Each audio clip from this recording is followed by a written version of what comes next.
सूखे सड़े पिचके गाल कमजोर हजरात खाकर उनके वजूद पर गोश्त चढ़ता है, मोटे ताज़े हो जाते हैं, खूबसूरत होते हैं, चेहरे में नूरानियत आती है और खूबसूरत होता है, चेहरा भारी हो जाता है।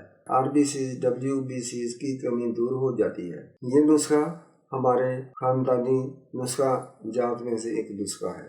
मायूसल बा मरीज जो कि दवाइयाँ खाकर उनको आराम नहीं आता, बा के शाकी होते हैं, सूरत अंजाल के शाकी होते हैं, वो भी खा सकते हैं। लेकिन जो मैं बता रहा हूँ इससे ज़्यादा भी हम खाएंगे और मुझसे चोरी खाएंगे और इंशाल्लाह बहुत ज़्यादा सेहतमंद होते जाएंगे। बाद दफ़ा तो लोगों ने ये 2 दफ़ा या 3 दफ़ा बनाकर खाया तो फिर उनको दवाई खानी पड़ी कि वज़न कम करना पड़ा और इंशाल्लाह डे बाई डे आपकी सेहत अच्छी होती जाएगी, अच्छी होती जाएगी।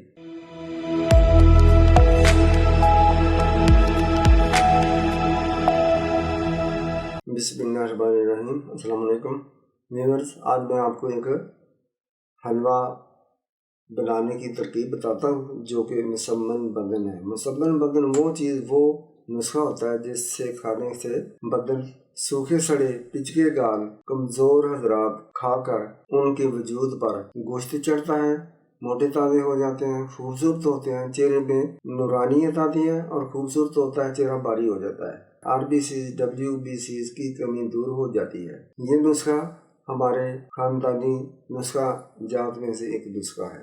मायूसल बा मरीज जो कि दवाइयाँ खाकर उनको आराम नहीं आता, बा के शाकी होते हैं, सूरत अंजाल के शाकी होते हैं, वो भी खा सकते हैं। तो अज्जाए नुस्खा कुछ इस तरह है। मोटे खूबसूरत अच्छे सेहतमंद छुहारे लें और उसका वज़न 250 ग्राम हो।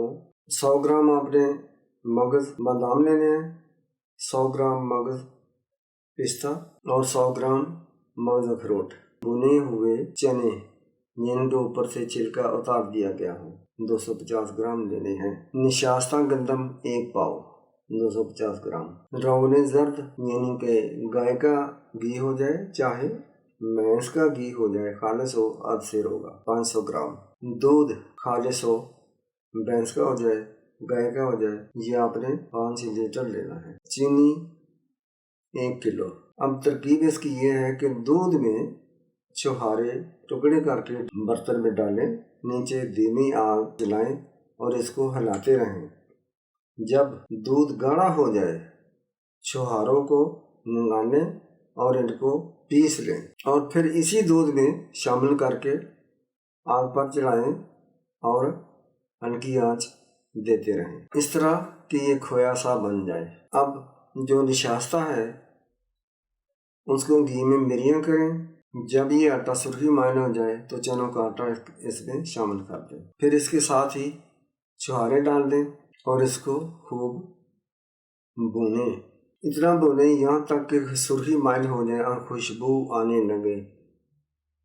ये धीमी आग पर ही ये सारा अमल करना है ताकि जल न जाए। अब इसमें चीनी डालकर खूब हिलाते रहें और साथ ही घी डाल दें। इतना इसको भूनें, इतना हिलाते रहें कि घी अलग होता हुआ नजर आए आपको।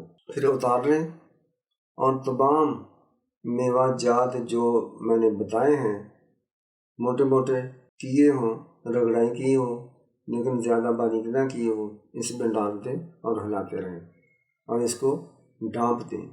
जब ये ठंडा हो जाए तो ये काबिल इस्तेमाल है। अगर इसमें खांड का चीनी का कवाम बना लें, पहले कवाम बना कर रख लें फिर डाल लें, फिर भी ठीक है। अब इसकी मकदार खुराक जो मुतय्यन मकदार खुराक है खाने वाली वो सिर्फ 50 ग्राम है। 100 ग्राम भी खा लें, लेकिन जो मैं बता रहा हूँ इससे ज़्यादा भी आप खाएंगे और मुझसे चोरी खाएंगे और इंशाल्लाह बहुत ज़्यादा सेहतमंद होते जाएंगे। ये इसी तरह ही खा लें या बाद में दूध पी लें तो ज़्यादा बेहतर है। ये ज़्यादा 40 रोज़ खाएंगे और इंशाल्लाह डे बाई डे आपकी सेहत अच्छी होती जाएगी, अच्छी होती जाएगी। बाद दफ़ा तो लोगों ने ये 2 दफ़ा या 3 दफ़ा बनाकर खाया तो फिर उनको दवाई खानी पड़ी कि वज़न कम करना पड़ा उनको। बहुत आला चीज़ है, बनाकर खाएं, इंशाल्लाह सेहत होगी, आराम होगा। अस्सलाम वालेकुम व रहमतुल्लाहि व बरकातुहू।